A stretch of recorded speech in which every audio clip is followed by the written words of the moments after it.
I mentioned urban farming, and that is something that is shared. The notion of that is shared in the world all over. The notion is extremely popular. Of course, it doesn't have a lot of traction in Toronto, but I think it's just around the corner, and that people like better food and they want more affordable yet better food, and there's a lot of people who wish to do that and basically take charge of their health and their well-being, and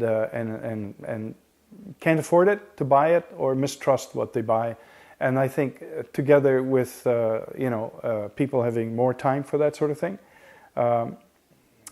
may not actually be the case in Toronto yet, but the idea that those two notions of knowing what it is you eat and so on, and at the same time having more people who are outside the mainstream of the economy, that will be also a prompting to changing our neighborhoods, together with less car traffic, and that's less carbon in the air, less dead dust in the air, and so it's all about like healthier living and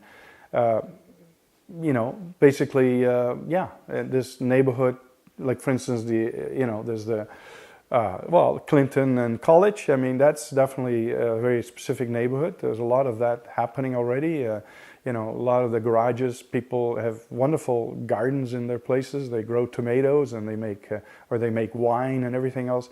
It's a little village that's already happening. And so this is not a unique thought. This is already happening in many, many places. But we just have to give it the light of the day and say, let it come out and what can we do to actually help that sort of way of life?